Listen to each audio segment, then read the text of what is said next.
Hi කොහොමද ඉතින් හැමෝටම ඔන්න අද මම ඔයාලත් එක්ක ෂෙයා කරගන්න යන්නේ රෝල්ස් හදන විදිහ. මේක අපිට ඉක්මනින්ම හදාගන්න පුළුවන් විදිහක් පිටියනාන කරදර වෙන්න ඕනේ නැහැ. ඉතින් අපි බලමු කොහොමද මේ රසම රස රෝල්ස් ඉක්මනින් හදාගන්නේ කියලා.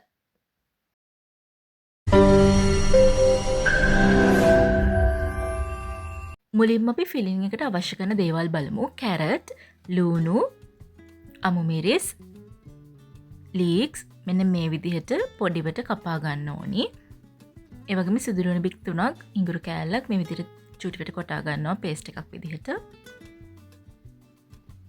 ඒ අතරතුර මම අල ගිරි 4ක් විතර තැම්බෙන්න තියලා මේ විදිහට පොත් ටික අයින් කරගෙන හොඳට පොඩි කරගමු. මෙන්න මේ විදිහට. ඊට පස්සේ මම මේකට එකතු කරගන්නවා සැමන්. සැමන් වෙනුවට ඔයාලට චිකන්, මාළු ඒ දේවල් පාවිච්චි කරන්න පුළුවන්. ඒකත් මේ විදිහට පොඩි කරගමු. ඊට පස්සේ පෑන් එක මේ විදිහට තියලා තෙල් චුට්ටක් දාලා ඒක රත් වෙනකොට මම මුලින්ම දාගන්නවා මෙතන සැමන් ටික. සැමන් ටික මම බෙද ගන්නවා.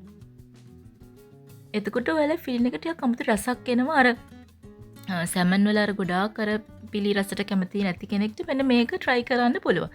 ඊට පස්සේ බැදීගෙන යනකොට මම ඉඟුරු සුදු ලුණු paste එක මේකට එකතු කරනවා. ඊට පස්සේ කරපිංචා එකතු කරගන්නවා.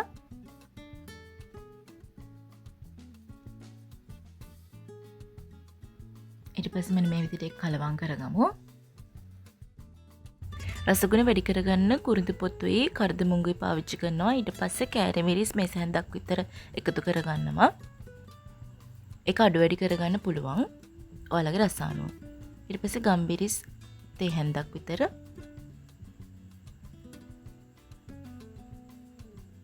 ලුණු රස අනුව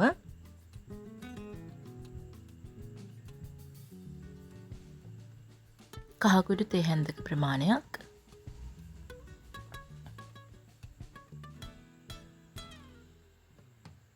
ඊට පස්සේ මේ ටික හොඳින් කලවම් කරගමු.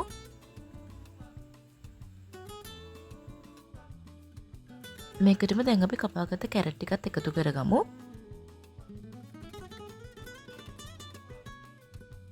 ආයේ කැරට් ටික හොඳට තැම්බෙනකම් මේ ටික කලවම් කරගමු. අන්තිමට මම කපාගත්තු අමු මිරිස් ටික, ලීක්ස් ටික මේ විදිහට එකතු කරගන්නවා.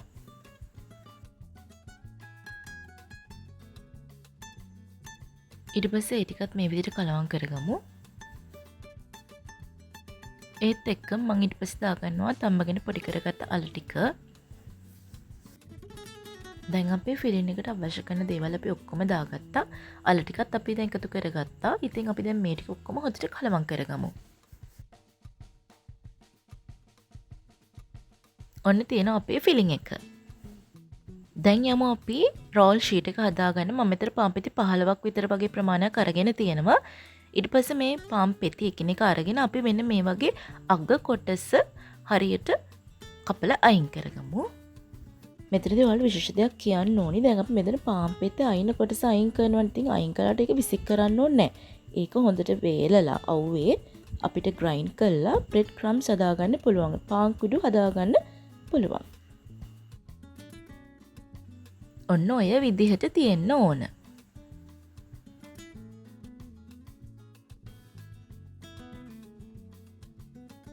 දැන් අපි යමු ඊළඟ ස්ටෙප් එකට. දැන් අපි යන්නේ මේ පාන් පෙත්ත හොඳට රෝල් කරගන්න.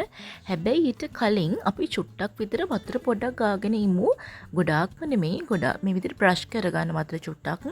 එතකොට අපිට ඒක ලේසියෙන්ම රෝල් කරගන්න පුළුවන්.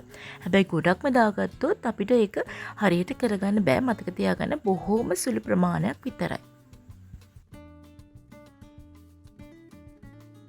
මෙන්න බලන්න රෝල් කරාට පස්සේ මේ වගේ තුනීවට මේක අපිට හදාගන්න පුළුවන්.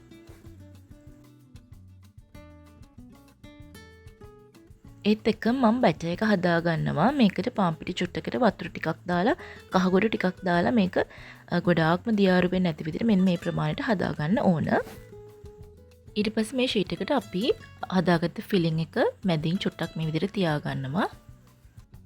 ඊට පස්සේ මම මෙතන අයිනෙන් මෙන්න මේ විදිහට පොඩ්ඩක් අපි අර හදාගත්ත බැටර් එකෙන් චුට්ටක් ගා ගන්නවා පාන් පිටි මිශ්‍රණය.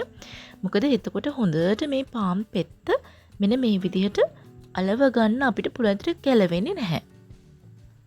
දැන් අතින් ඔය වගේ චුට්ටක් ප්‍රෙස් කරගන්න අයින ටික ඔන්න ඔය වගේ තමයි හොඳට සීල් වෙලා තියෙනවා දැන්. ඊට පස්සේ අපි මේ රෝල් එක අපි හදාගත්ත බැටර් එකේ හොඳට තවර ගමු.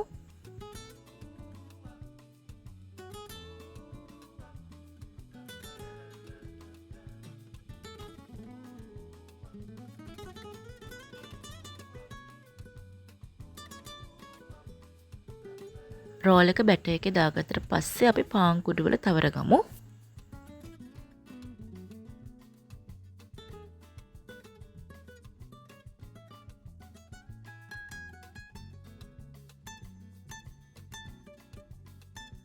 ඔන්න ඔය විදිහට තමයි අපි හදාගත්ත රෝල්ස් ටික තියෙන්නේ. දැන් යමු අපි ලාස්ට් ස්ටෙප් එකට. ඉතින් අපිට දැන් තියෙන්නේ රෝල්ස් ටික ගැඹුරු තෙලේ හොඳට බෙද ගන්න.